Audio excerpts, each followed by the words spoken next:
1, 2, 3. Perfect. Amazing. Thank you for clapping with us.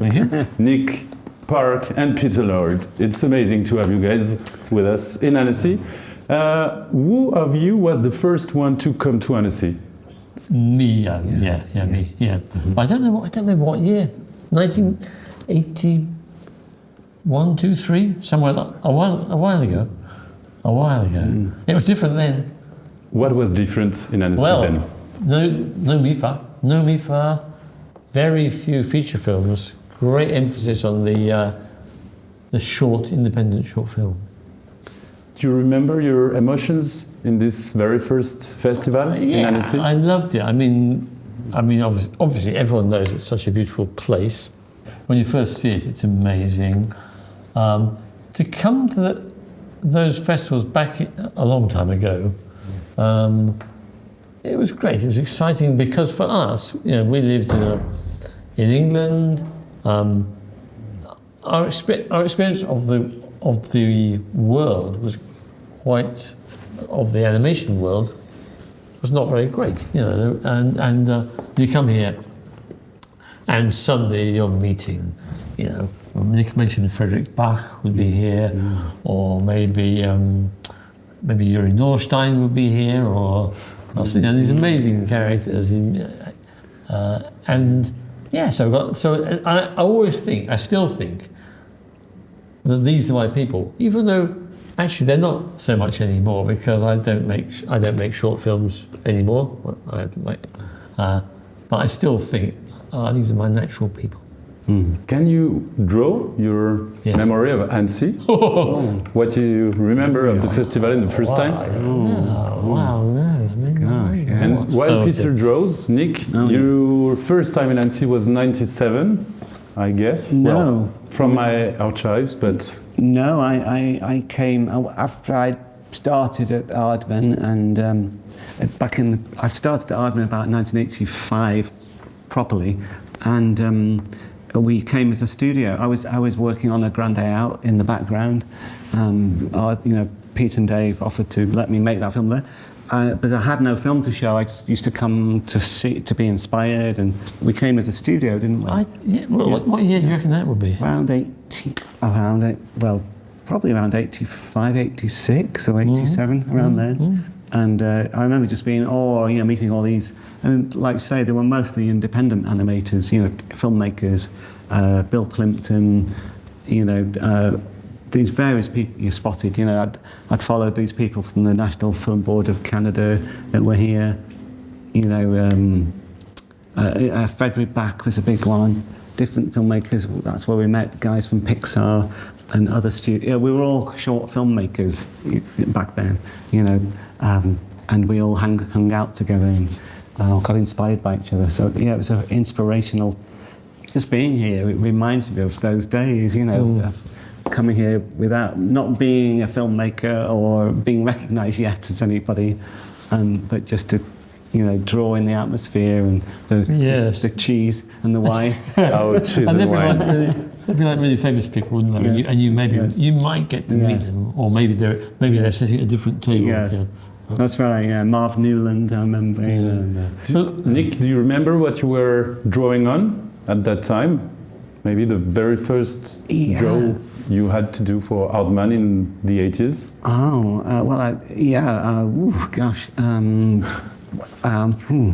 Just trying to think what that would be.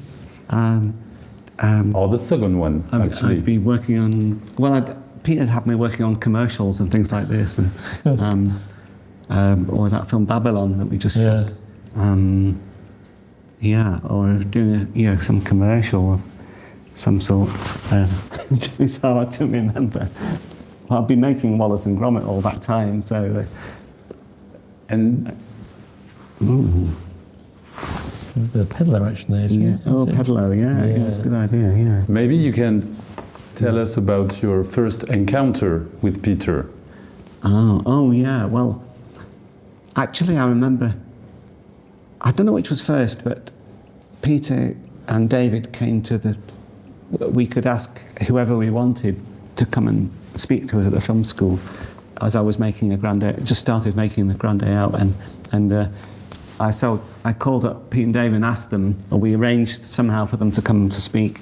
And but I think there was an incident before that at the London Film Festival. There was an animation day, and I bumped into Pete in the bar. Yeah. And what impressed me the most, not only meeting Pete Lord, but also he was wearing a badge, like a pin of his character Morph, of this character. And I thought that was so impressive, walking around with a badge of your own character, like a commercial thing, something you could buy. So I thought, wow, imagine being in that position. Yeah. That's the future, Yes. So that could be me. I'll draw a Morph on the badge. Okay. I'm stealing I need permission from Pete to draw this. But So right now you are drawing Morph, which is the very first character. Yes, I did. Pete, only Pete used to animate Morph to begin with. Yeah. No one was allowed, really. But I did work on the series. You did, yes. I soon was asked to do Morph episodes. And the really interesting thing is that most animators, tend to do self-portraits, like, basically they do. And when Nick animated Morph, you look like Nick. I couldn't, and people used to say to me, "Oh, he's just like you," which I couldn't see that because I'm me, but I could certainly see it when he turned into Nick. Just the way he walked, it was quite different and distinct. Yeah. He was certainly you he always still is. Yeah. But when you did Morph, he was very much just the way Pete would come into a room and it was like it was to see something. He would always stand like that. Yeah, I do tend to pose quite a lot. That's true. Yeah. Looking back at Aardman, what was the most unlikely thing about Aardman that survived along the years? The most unlikely thing? Oh, well, I don't know. To a certain way of thinking, the survival of the company is surprising because it's not easy to keep going for 50 years.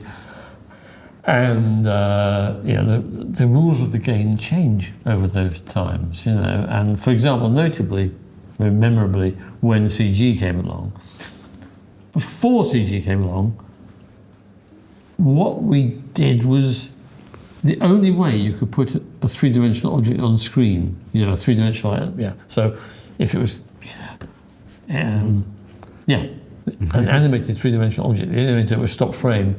And so, therefore, we did commercial work where you might make a man that appeared to be made out of butter, or a man that appeared to be made out of wood, and we would do that.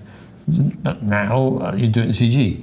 It's easy. So there was a period when people said, "Oh, CG's coming, and that's the end of the road, guys." But it wasn't. So that was surprising, and yeah.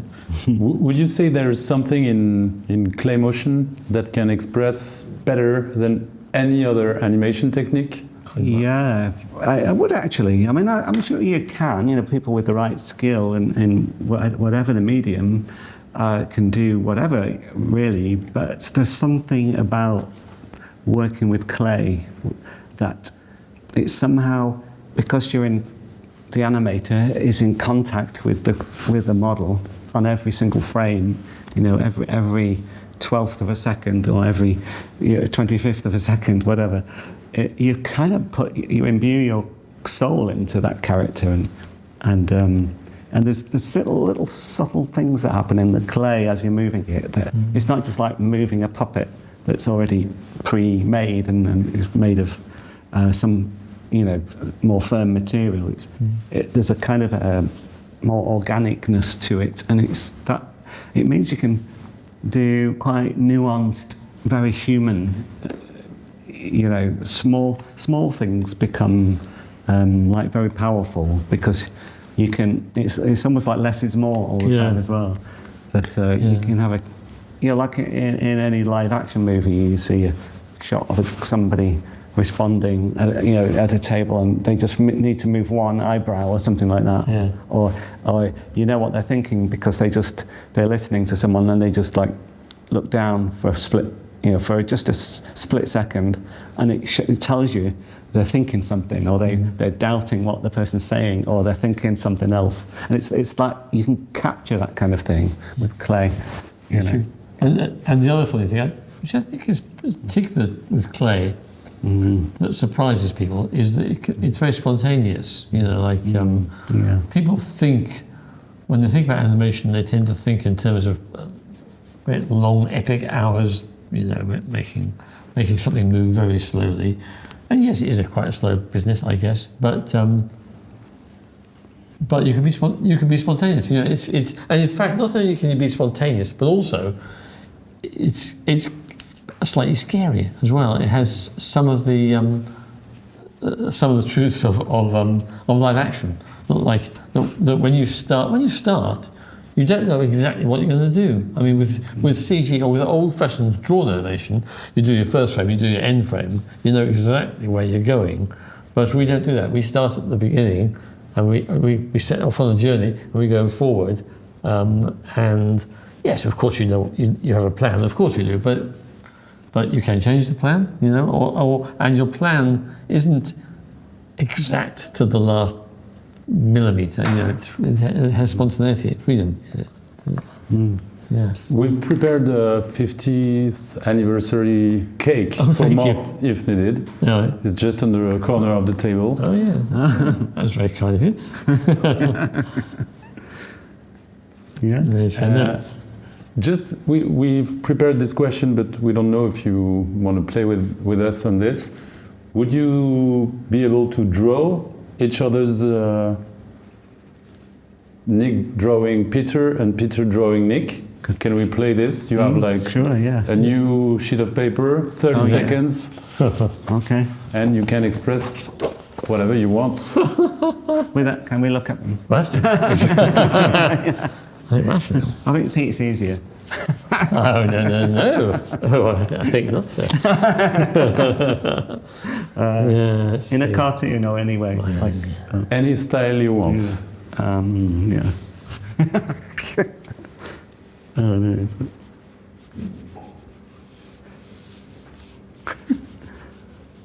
You've done that before? Looking and drawing at each other's? No, not together, but I've drawn Nick a few times over the years. In a meeting, if we're in a meeting about something else, then I would just doodle the whole time, and occasionally it would be Nick.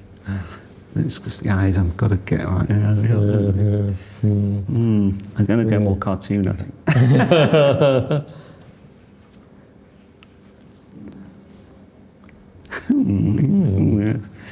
I don't do caricatures at all. I never have done caricatures. No. That's a separate skill.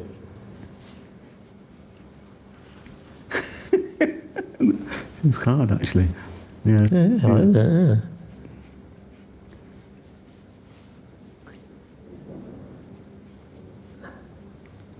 It's going to capture when you... that's right, yeah. Just smile again. That's what... That's the trouble. Do you consider each other as colleagues or as friends? Yeah. Friends. Definitely. And both obviously. Yeah, we've known each other for a long time. Yeah. Yes. Yeah, we're completely separate human beings, but we are quite alike. I think instinctively. I think I always say the same thing with Dave Sproxton. I mean, with him it's even more exaggerated because we're very different personalities, very different, I think. But we share the same instincts about the important things in life,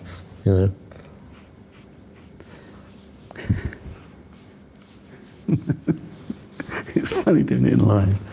Well, there's some moments in your Aardman story where you were about to change path or imagine things differently.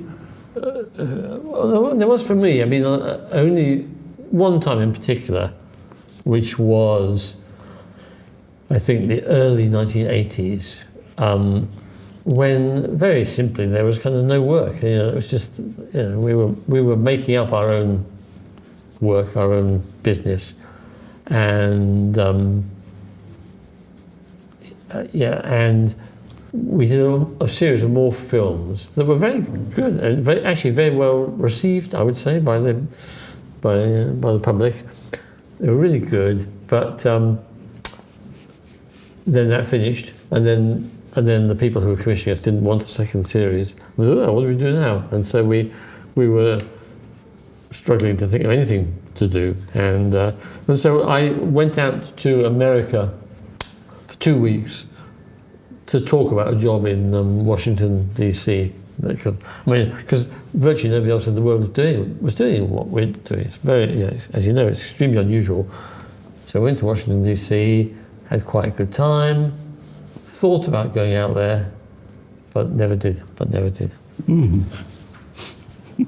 You just have 20 seconds to finish your drawing, guys. Oh, yeah. I'm sorry, I'm going to be a bit pushy now because we have a lot of things to do. We won't be able to do everything, but Okay. It's absolutely nothing like you at all. Well, that's okay. I'm not sure I've got you here either. I think But whoever it is, it's very jolly anyway. Yeah, no, they got the nose spectacularly well. The only time I've done this ever before, formally, was for Paul Young at Cartoon Saloon. I did. Okay. Yes, I did it there as well. Yeah. Oh no, sorry, I'm thinking of Dingle. Yeah, no, it wasn't. was it? Yeah. You look like someone else here. Yeah. No, you look more like someone else now. Oh no. Okay. That's not getting any better either. I don't know who this is. It's not you. No. No, it looks like someone, but Yeah, I know. I've got to work on it. oh, he's bringing the cake out. Yeah. Got to get your hair at the back here. That'll make you. Yeah. No, I need to. You won't get notes and comments on this. no, don't worry. good. Well, that's a good thing. Yes, I'll use this. Could you, well, if you accept to share the secret, but we guess there are some characters that never got out the Aardman Studios. Some characters no one knows because they didn't get produced. Yeah, well, there have been a few of those. Yeah. Could you draw some of them right now, or are they too far away in the last drawers? You thinking of? Hopefully, I'll draw one. And if you can tell us a bit about this very character. Wallpaper? Oh yeah, thanks. Yeah. Oh, that's an interesting question. What do you have in mind, Peter? Well, to be honest, what I have in mind is, can I reveal this? Yeah. Is what I'm thinking. Like, Please do. This is the place to do so, actually. Yeah. Thank you. well, I mean, I'll do kind of an easy one for me anyway, because kind of an easy one, which may this is a character called. Oh God, I can't remember his name. It's so long ago. It was a caveman anyway. So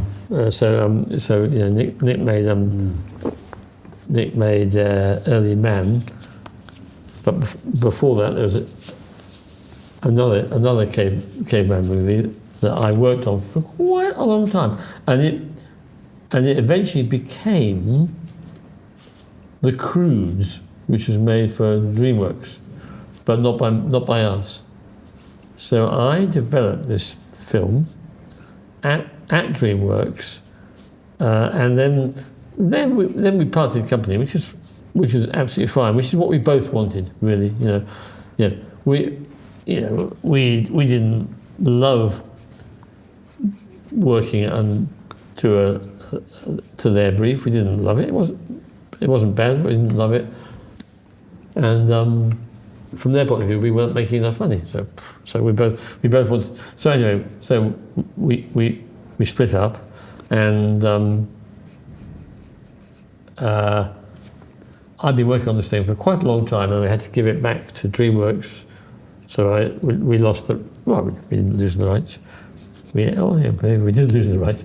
And they made a film called The Crude with a guy called Kirk DeMicco, who I really liked, by the way.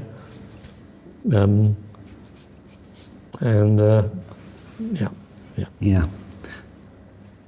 And Unique, you're drawing another character. Yeah, it's a character that we worked on together when we did the first Chicken Run film, and we almost picked up this character again in the second movie, but that it was dropped for different reasons. But it's a character called Nobby, and he was, I think, the nephew of Ginger or something like that. But in the first one, Ginger, the main hero chicken, she had a nephew, a little boy chicken that she kind of looked after, and he was sweet, and he was in our first draft of the script, and we sketched him a bit. Little Nobby, we called him. And but I think DreamWorks saw it as a bit. It brought the film too young. So is that right? Yeah, I remember we scrapped him after that. Yeah. He had a little pet caterpillar called Grubber, who he used to look after. Yeah. There was a whole story. It was a whole different story that in the prison camp, and it was a point. There was a point at which Grubber dies, and they have a burial for him in a matchbox, and it's at the really down part of the movie, and but then he doesn't realise he's turning into a butterfly. Yeah. Wow. And then it was like a sign of hope in the movie when they came up with the idea of escaping. Not a dry eye in the house. Would you say that there are more characters that stayed in the drawers, or more than go to the world and? Personally, I mean, because I have developed a number of things that never got made. You know, quite a lot actually. I'd say. Yeah. So those sketchbooks that have some pictures of Nick also have pictures of elephants and insects and cavemen and other things. There's a very important thing in my drawing, which I Do you want to explain it? I do want to explain it. Obviously, the important thing about Annecy is the films and the people. That's the important thing. However, there's no denying, especially when you're young and carefree, that the old pedalos were a very popular feature. So everyone that I know, including you, Nick, you know, oh yeah, we went to the pedalos the whole time. That was fun. But what makes this so special, which I think is of particular interest, historical interest, is that up here on the hillside there used to be a cable car.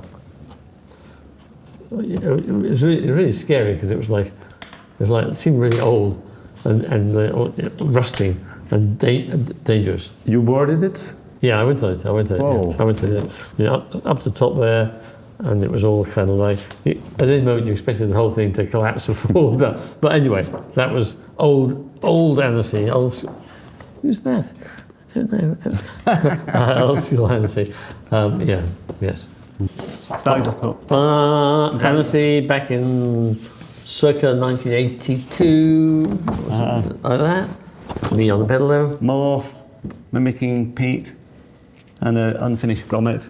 He was going to be talking to Morph.